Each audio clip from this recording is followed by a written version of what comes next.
Chámome Damaris Mallo Mariño, son secretaria en funcións da asociación, vogal e coordinadora na zona de Ribeira. Chámome Eva María Losada Rodríguez, son tesoureira da asociación e vicepresidenta. Son María Isabel Alandín Estévez, presidenta da Asociación de Afectadas do Esure de Galicia.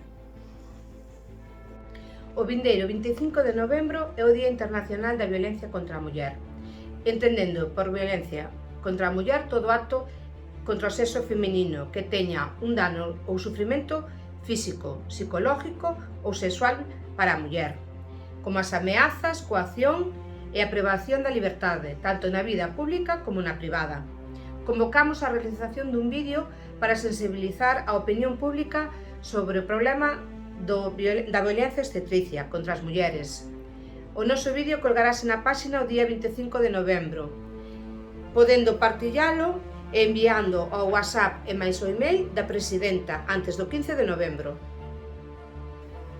Entendemos a violencia obstetricia como a calquer acción ou omisión que pode ser realizada polo persoal de saúde e que afecta ao corpo nos procesos reproductivos das mulleres.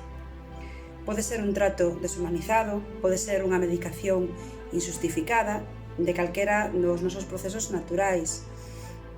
Como podemos argumentar no noso vídeo esa violencia obstetricia que sufrimos como afectadas do esure? Ben, eu volvo a propor unha especie de preguntas que se queredes podes ir contestándonas. Primeiro, como foi o desencadenante na vosa saúde de ter o esure? Dicir, cando vos implantaron, que síntomas tivéchedes, canto tempo tardaron ou tardáchedes en darvos conta de que era un problema polo esure? Como conocechedes a asociación? Como vos guiamos no proceso da explantación? Dicir, como vos contamos como era o protocolo, probas que podechedes facer?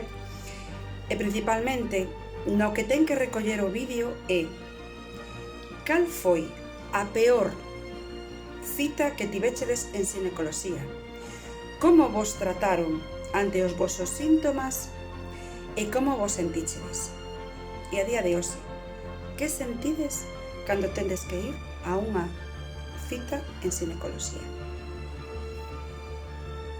A hora de poñeros fronte á cámara para gravar o vídeo, eu vos recomendo que busquedes un sitio relaxado, tranquilo, sin ruidos, que o fagades de xeito tranquilo, vocalizando e sen presa. Tedes 5 minutos para poder contar que vos pasou nesa consulta xinecoloxica.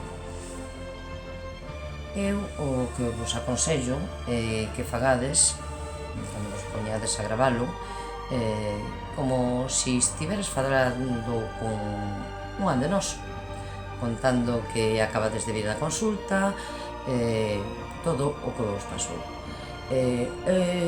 Seguide a recomendación que vos dixo Isabel Alandín, a presidenta, e ide contestando as preguntas que vos propuso. Así vos resultará moito máis doado gravar o vídeo.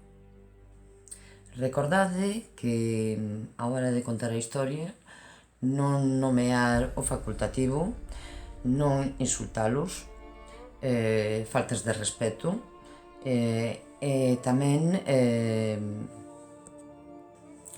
non empregar palabras malsonadas. E queredes, se vos apetece, nos gustaría moito que se poidades vos poñades unha camiseta, unha cruz arriba negra e, como non, o noso pin. Así o que daremos é unha imaxe de igualdade e de unión.